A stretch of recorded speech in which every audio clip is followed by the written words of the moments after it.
एक वक्त था जब टाटा ग्रुप सिर्फ अपनी स्टील, मोटर्स और हॉस्पिटैलिटी के लिए जाना जाता था। लेकिन दोस्तों, आज हम बात करने वाले हैं उस टाटा की जो आपके और मेरे सपनों को लोन, फाइनेंस और क्रेडिट के थ्रू सच कर रहा है। टाटा कैपिटल। साल था 1981। बॉम्बे के एक छोटे से ऑफिस में एक नया नाम रजिस्टर हुआ, primal investments and finance limited. शुरुआत में किसी ने सोचा भी नहीं होगा कि यही कंपनी एक दिन भारत के सबसे बड़े एनबीएफसीज में शुमार होगी। समय आगे बढ़ता गया और 2007 में इसका नाम बदलकर रखा गया टाटा कैपिटल लिमिटेड। बस वहीं से शुरू हुई एक नई पहचान, एक नया सफर। रिटेल कस्टमर्स को लोन्स देना हो, बड़े कॉर्पोरेट्स को फंडिंग, एसएमईज को सपोर्ट करना हो या फिर इंश्योरेंस और वेल्थ मैनेजमेंट जैसे सॉल्यूशंस देना, टाटा कैपिटल धीरे धीरे हर जगह अपना फुटप्रिंट बनाने लगा। फिर आता है एक बड़ा मोडच 2025 का साल। इस साल टाटा कैपिटल अपने अंदर मर्ज करता है टाटा मोटर्स फाइनेंस लिमिटेड को, और इस मर्जर के बाद टाटा कैपिटल बन गया एक full stack auto finance giant जो देश भर में पैसेंजर और कमर्शियल व्हीकल फाइनेंसिंग का किंग बन गया।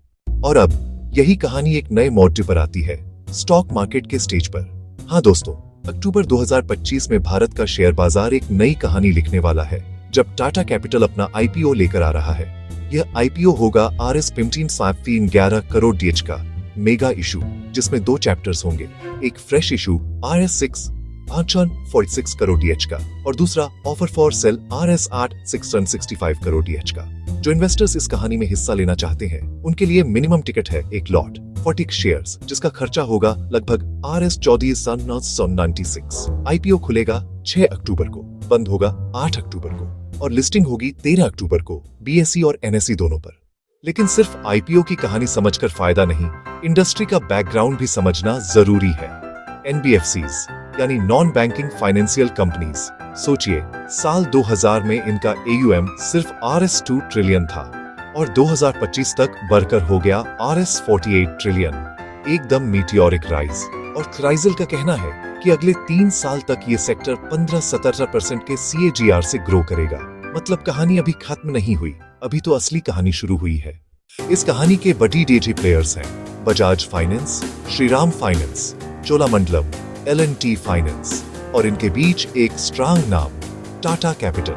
और यह सिर्फ भारत तक सीमित नहीं, इंटरनेशनल रेटिंग एजेंसीज ने भी इसे BBB ग्रेड दिया है, जो इसे वर्ल्ड क्लास बनाता है। अब सवाल आता है, आईपीओ से जो पैसा आएगा उसका होगा क्या? सिंपल है दोस्तों, टाटा कैपिटल यूज करेगा अपनी लैंडिंग कैपेसिटी को और स्ट्रैंग करने के लिए, अपनी बैलेंस शीट को और रिस्क फ्री बनाने के लिए, बोरोइंग्स पर कम डिपेंड रहने के लिए और अपने ब्रांड और एक्सपेंशन में नया फ्यूल भरने के लिए। अगर फाइनेंशियल नंबर्स देखें तो टाटा कैपिटल अपने आप में एक सक्सेस स्टोरी लगता है। FY24 का रेवेन्यू था RS 18,174 करोड़ DH, प्रॉफिट था RS 3,326 crore DH, total assets RS 176,694 crore DH और लोन्स RS 1.57,761 करोड़ DH। मतलब कहानी सिर्फ बढ़ी नहीं, प्रॉफिटेबल भी है। लेकिन दोस्तों, हर कहानी के 2 पल DDD होते हैं, एक स्ट्रॉन्ग साइड और एक डार्क साइड। स्ट्रेंथ्स में है टाटा ग्रुप का ट्रस्ट और banking, diversified services, strong governance और मैनेजमेंट और एक पावरफुल रिस्क मैनेजमेंट सिस्टम। साथ ही इंफ्रास्ट्रक्चर डिमांड का फायदा भी मिल रहा है, लेकिन रिस्क्स भी छुप कर बैठे हैं। जैसे NPAs अगर BH गए तो कहानी वीक हो सकती है। रिटेल और SME बोरोअर्स के डिफॉल्ट का खतरा हमेशा होता है। Liquidity mismatch, interest rate fluctuations और डिजिटल फ्रॉड या डेटा ब्रीच का डेंजर भी कहानी के विलन बन सकते हैं। तो अब अंतिम अध्याय में एक ही संदेश, टाटा कैपिटल आईपीओ एक ब्लॉकबस्टर एंट्री लग रही है। बड़ी ब्रांड, बड़ा इशू साइज और एक सनराइज सेक्टर। लेकिन हर हीरो का एक विलन होता है और यहाँ विलन हो सकते हैं रिस्क्स और मार्केट कंडीशंस। ये कहानी मैंने आपको सिर्फ समझने के लिए सुनाई है, ये कोई बाय सेल रिकमेंडेशन नहीं है। इन्वेस्ट करने से पहले अपने फाइनेंशियल एडवाइजर की सलाह जरूर लें।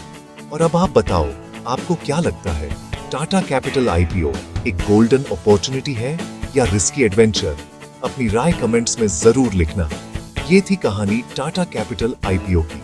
दोस्तों, अगर आपको वीडियो पसंद आई तो लाइक करो, अपने दोस्तों के साथ शेयर करो और ट्रेडिफाई को सब्सक्राइब करना मत भूलना। मिलते हैं अगली कहानी में एक नए आईपीओ या बिजनेस केस स्टडी के साथ। तब तक के लिए जय हिंद।